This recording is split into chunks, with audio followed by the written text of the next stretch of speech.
మన లైఫ్లో కొన్ని ఫేజెస్ ఉంటాయి. అంటే ఎలా అంటే ఈ ఫేజ్ మళ్ళా నేను చనిపోయేంత వరకు ఇలాంటి కష్టం, ఇలాంటి బాధ నాకు రాకూడదు దేవుడా, అట్లీస్ట్ నా శత్రువులకు కూడా ఇలాంటి బాధ రాకూడదు అన్న కొన్ని ఫేజెస్ ఉంటాయి. అలాంటి ఫేజెస్లో నువ్వు ప్రయాణించావేమో. అయితే నీకు ఆ ఫేజ్ మళ్ళీ నీకు రుచి చూడాలని లేదు, అసలు అలాంటిది నాకు వద్దు, నా శత్రువులకైనా అలా వద్దు అని నువ్వు అనుకుంటూ దేవుని దగ్గర ప్రార్థన చేస్తున్నావు. దేవా, నేను నా పాపం వల్ల, నేను చేసిన తప్పు వల్ల నేను ఇలాంటి సిచ్యువేషన్లో పడిపోయాను. అయితే దేవా, నేను తిరిగి నన్ను నేను కరెక్ట్ చేసుకుంటున్నాను. Please help me, please suit me, నాకు సహాయం చేయి, నన్ను మరలా లేవనెత్తు, ఈ శాపం నుంచి నాకు విడుదలివ్వు అని నువ్వు ప్రార్థిస్తున్నావు కదా. ఇదిగో దేవుడు నీకు ఇవాళ సమాధానాన్ని పంపిస్తున్నాడు. ఇదిగో బాధ రెండవ మారు రాకుండా ఆయన బొత్తిగా దానిని నిర్వారణ చేయును, అంటే నిర్మూలన చేసి ఉన్నాడు ఆయన. ఎంత గొప్ప వాగ్దానమో కదా.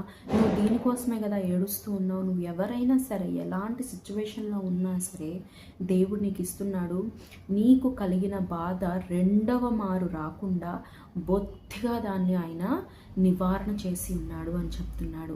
మరి నువ్వు చేసిన పాపాల వల్ల, నువ్వు చేసిన తప్పుల వల్ల, నీ క్రియల వల్ల, నీ ఆలోచన వల్ల, నీ డెసిషన్ వల్ల నువ్వు ఒక ఫేజ్లో పడిపోయావు.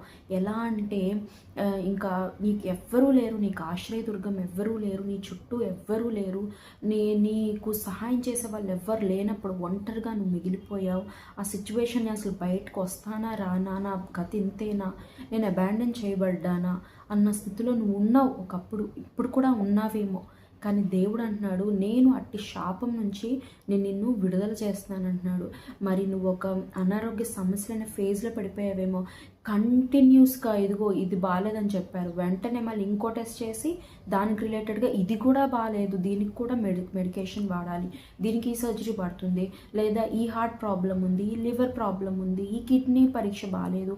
ఇట్లా వెంటనే ఫేజెస్, అనారోగ్య సమస్యలని, అదని ఇదైనా పక్క ఫినాన్షియల్ క్రైసిస్, ఎంతో వేదన. అసలు నేను చేసిన తప్పు వల్లే కదా ఇది, లేదా నువ్వు తీసుకున్న ఒక డెసిషన్ వల్ల మొత్తం తారుమారైపోయింది, నీ మీద ఆధారపడిన నీ ఫ్యామిలీ నిరుత్సాహంతో నిండిపోయిందేమో, లేదా నువ్వు తీసుకున్న ఒక ఫినాన్షియల్ డెసిషన్ వల్ల మొత్తం కోల్పోయావేమో, ఒక బిజినెస్లో టోటల్ లాసెస్ వచ్చేసినాయేమో. అయితే దేవుడు అంటున్నాడు, నువ్వు మాత్రం నా దగ్గర రిపెంట్ అవ్వు, నువ్వు ప్రార్థిస్తే చాలు, దేవా ఈ తప్పు నేను మరలా చేయను అని నువ్వు ఆయనకు మాటిస్తే చాలు. నోవహు టైంలో దేవుడు నోవహుకి ఒక నిబంధన చేస్తాడు. ఏమని? ఇదిగో ఇటు